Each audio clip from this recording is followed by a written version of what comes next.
red team and blue team preparing for intense actions, emulating war-like situation through simulation. To take the discussion forward, let me call upon stage Mr. Rahul Bharadwaj, Vice President, Information Security, FIS Global. Mr. Sumit Parashar, Senior Director, Business Information Security Officer, Target Digital. Mr. Sudipto Jena, TCG Digital.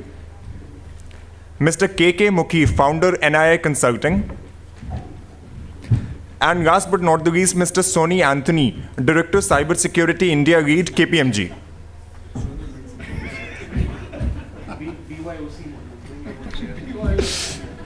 So over to you, Rahul, for the discussion. Thanks, Aditya. Good morning, everyone. Aditya, thanks again for such a varied experienced panelist. I welcome all of you.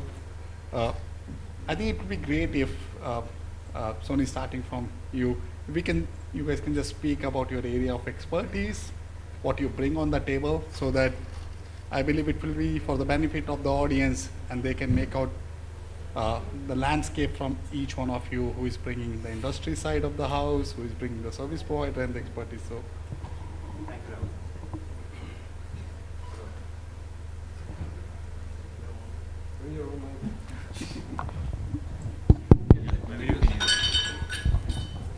Hello. Thank you, Rahul.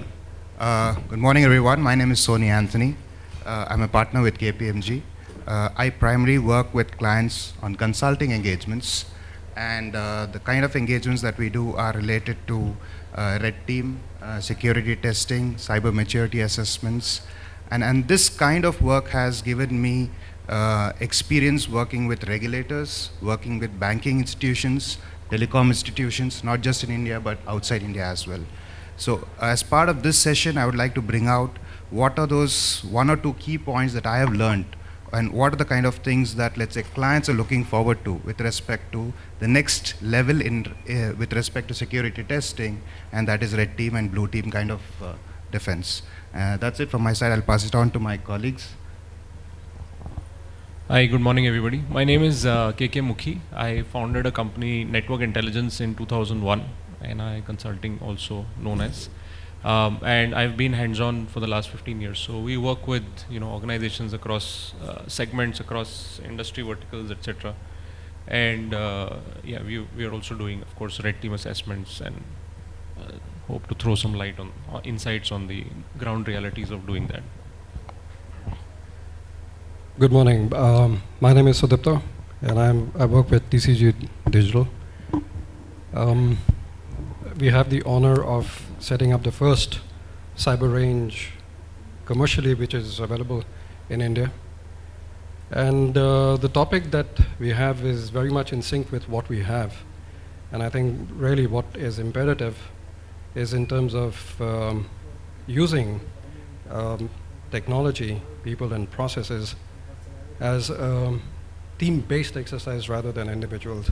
And I feel that the cyber range, where we are working hands-on, has given us that kind of leeway and vision, visibility into what organizations normally talk, but not address. So look forward to this discussion.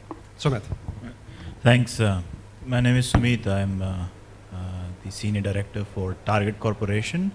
Personally, my focus is protecting Target's digital business. However, I'm here today to share. We believe in strongly sharing our best practices with the larger industry to help everyone. And Target has done a lot over the last 2 years to improve ourselves in this space. So here to kind of share some of those best practices. Thank you. Thank you, everyone. Good morning again. I am Rahul Bharadwaj, Vice President Information Security with FIS. A brief about FIS. We are world's largest financial technology service provider. Host bank, run them, and all the madness around hosting and running a bank, which involves cyber drills and cyber war games. So, team, getting to the point, and I'm going to just throw some numbers out here for the group. I think knowing the nature of this conference, I think it will not be making sense if I ask the group what you think whether cyber drills should be carried out or not. I think that's an understatement. It's a must to have things. But what I really want the panelists' opinion is that when I look at the topic and it says simulating real war-like situation, because, and believe me, I have seen worked with clients where they run a tabletop exercise and say that I'm done with my drill, and I'm sure most of you have also encountered this, or run a threat matrix and say, I think my response, I can handle this. So I'm just quoting some of the facts why we in industry and my elite panelists will say that if somebody is reading data breach investigation report from Verizon for 2016, a really good source. I think this year they have looked at about 100K security events, 2,000 plus security breaches, and the analysis was 95% of these breaches, and again 95% of breaches actually happened through 9 known patterns. Known patterns which are known to everyone within our industry, and hacker use them time and again to get successfully in. 85% of these breaches were mere exploitation of OWASP's top 10 vulnerabilities. So what is the take from the panelists in terms of why it's important and critical to have a real war-like simulation? So, Sony? Good question, Rahul. The challenge that we see today is most of the organizations conduct a security test, but it is very limited in terms of its scope. If you look at it, most of the organizations or the CISOs or the IT security guys, they believe they have conducted an asset inventory, and based on that asset inventory, a criticality list has been created, and that is what they believe is important to them. However, when you look at it from an hacker's perspective, he does not really care what is your severity level of your assets that you have in your organization. He wants the first point of entry. And when you see that, it's what the hacker sees from the outside. It could be a third-party route, it could be something like a VPN channel, it could be an internet route, which means to say that today, if we are trying to secure our environments, we also have to go towards simulation-based testing rather than asset-driven, or let's say your normal pen test, which is commodity-based. Second aspect where you brought out, let's say the tabletop versus real-life simulation. Today, it is required to start off with a tabletop exercise. Reason being that only when you start with a tabletop, you will then know that this much amount of information needs to circulate between different departments and teams. There will be a knowledge sharing exercise. Awareness of that comes up, and only then you will be geared to start off with a real life situation. Because if you start the real life testing, you will end up with a lot of challenges and you will really not know where to go. So what my suggestion to clients is, start off with a basic tabletop simulation exercise, but then within 3 months or so, work towards a real life simulation attack, which is APT driven and things like that. Point taken, Sony, and I think it's important, the reason I wanted Sony to chime in is that we all agree that these are complementary to each other and not going to replace each other. Yeah. A tabletop should not be considered as a full-fledged cyber war or testing. I believe the panelists agree on this. I think another question I want to bring to the panelists and have your thought is, what is the real definition of a red team or a red team exercise? Because there are so many definitions. So, KK, if you can talk about, in your perspective, what does it mean? And then Sudipto, if you can chime in there. So I think as with all terms assessment, everybody has their own understanding of what's VA, PT, grey box, white box, black box, and now we have a new or a relatively newer term, red team assessment. So at the very simple level, a red team assessment is essentially trying to mirror the attack patterns or the kill chain that we see in the real world for your specific organization and doing it in a controlled fashion. Obviously, you don't want any of those tests to have impact on production because you're doing this on financial sector, you're doing this on the oil and gas, etc. I just wanted to skip back and for theoretical sake, list out, I think, the top 3 reasons why red team assessments are important. Typically, when we do vulnerability assessments as part of ISO 27001 or whatever, anybody who's been doing this long enough knows that you keep coming up with the same issues, and those don't get fixed. So remediation is a huge challenge. And if you get down to the ground, it's a challenge because the IT teams take a shrug your shoulders approach and we'll see what to do about it, and they take a risk acceptance for a lot of the issues that we find.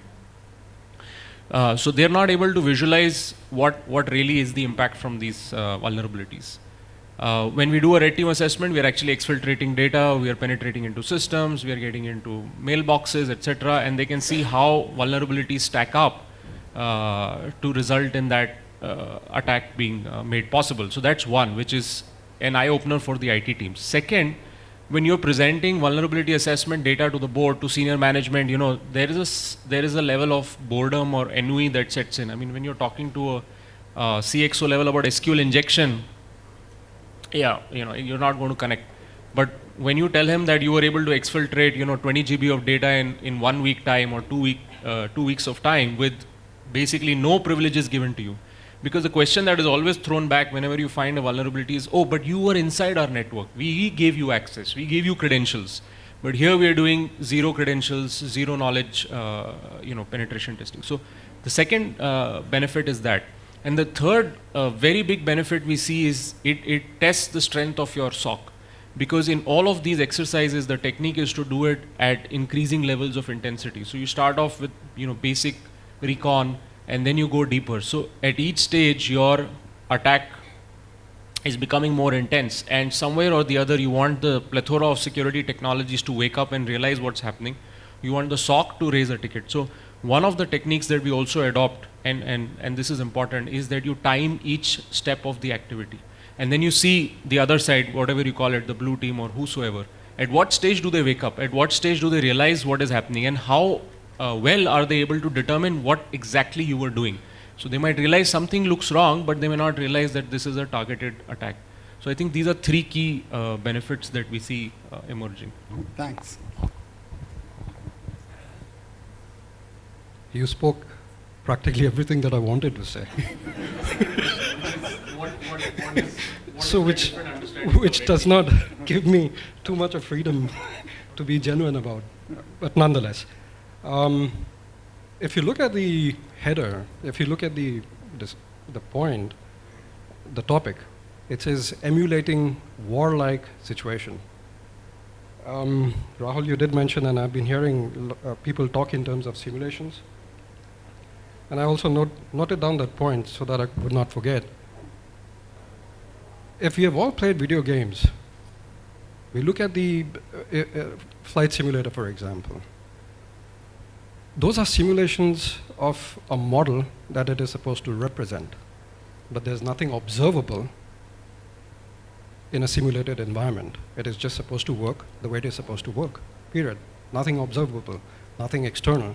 But when you're talking in terms of emulation, what you're saying is that, yes, I do have a simulated environment, but I'm able to observe the external factors affecting this simulation. And based on these external factors, what is important is the outcomes or the objectives that have been set for a certain set of parameters. And I think that is where I feel that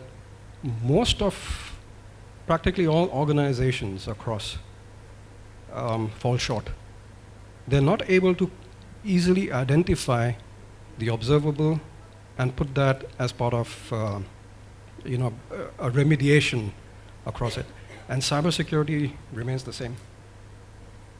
It's no different. So when we're talking in terms of red teams, blue teams, exercises, you don't mind if I throw up a few statistics, would you? Go ahead. Yeah? Yep. So Tripwire, for example, recently conducted a research, a survey which consisted of about 500 odd.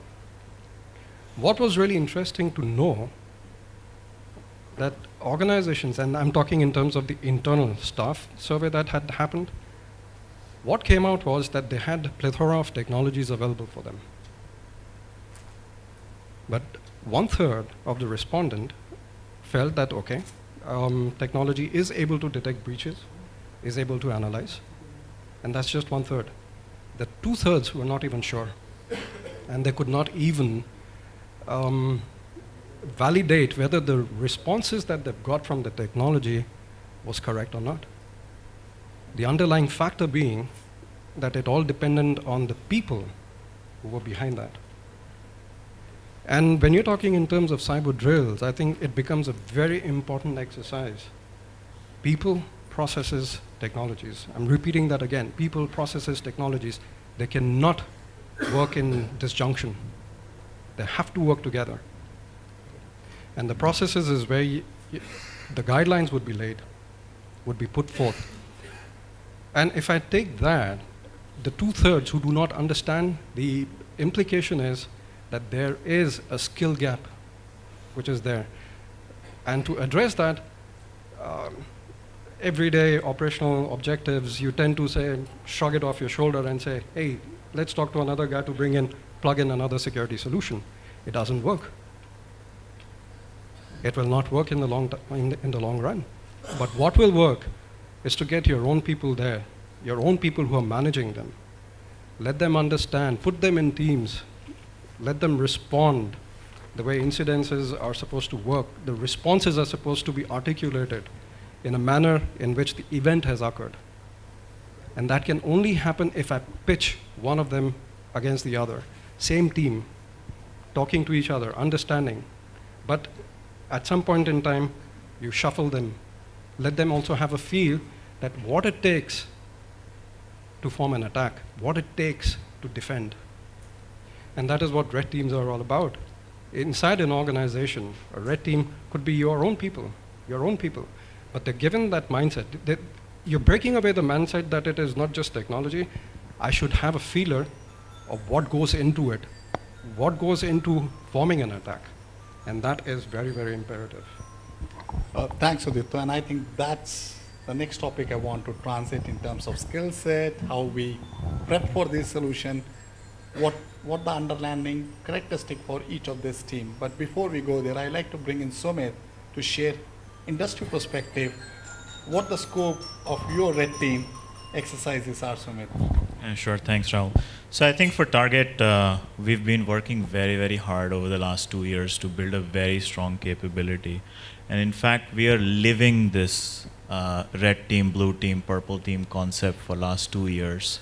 And it's not like a tick in the box or we do it once in a quarter kind of a thing for us, but we actually do red team tests at least twice every week. These are our own teams who are highly motivated and incentivized to kind of make sure that each other are successful. The whole red team concept kind of for us is based on very practical and realistic intelligence. So we have very strong focus on gathering intelligence. We understand who are the people who are interested in kind of harming us, what are their modes of operations, and the red team very, very closely simulates those what is called TTPs, techniques, tactics, and procedures. And I think we've shifted the focus away. That doesn't mean prevention. So that we have prevention, detection, and response. Prevention, of course, very critical. All the vulnerability stuff people keeps talking about. You have to plug your holes. This is hygiene, right? This is a given. However, I think we've put a lot of energy around detection and response. So ultimately, the proof of the pudding, as they say, is when the rubber meets the road, when really someone comes in, how quickly can we detect them, and how quickly can we contain them? I mean, remember, we are not breached till the data leaves our organization. So if we can detect it quickly and contain it, then we have saved ourselves a huge amount of pain. So from a red team perspective, and just kind of share what we do as a best practice, We do every week, as I said, twice in a week, we do 3 types of tests, as we call them. We call them known tests, unknown tests, and throwdown tests. Okay, so a known test, our focus is really on technology components, right? Is the technology that the blue teams and other teams are using, is this really doing what it's supposed to do? Are we really detecting from a technology perspective what the adversary may be doing? Then comes the unknown test, which is really about focusing on the people and process aspect of security, which is probably even more important. I think you're only as good as your people are, as good as your skills are. Everyone can buy the same technology, but how effectively you utilize it, how skilled your people are, makes the biggest difference. And then we do what is called as throwdown test, which is everything goes, and they will use any tactic, focus on any component of the overall system. Our blue teams do not know when the red teams are coming in. They do not differentiate between real adversaries' actions versus red team actions. They have no intimation. But I think what makes this whole thing really successful for us, and where we've seen the largest benefit, is every week after these tests are done, both the teams should sit together and look at what worked and what did not work. And I can, at a later part, share some metrics around, what is it that we really need to look at?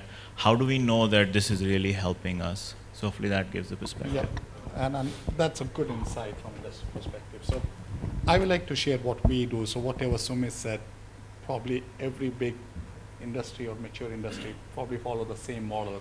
The scope for our red team exercise is slightly outstretched beyond cybersecurity. We own certain critical data center. It goes into physical security, red team exercise and all that. So that's for another day. I think each one of you hit a very good note is how good the people are. I think with the ever-changing technology landscape, and let's face it, hacking is becoming a really lucrative but easy startup. The investments are low. There are geographies which helps you to actually groom these industries. So just to interrupt, we call them 100% incentivized salespeople. So Yes. you know how salespeople are That's motivated. a good way to put that. Yeah. So what are your take in terms of when people like us, Sumit, myself, my colleagues in the room are trying to set up their own red teams and blue teams? What are the key points which need to be looked upon? And then basically I would like panelists to focus on how to develop skill sets, what skill set to look, and basically I think one of the most interesting topic which needs to be tested is the organization structure of these two teams, because often what happens is that a red team use their testing report as a bashing tool versus the blue team.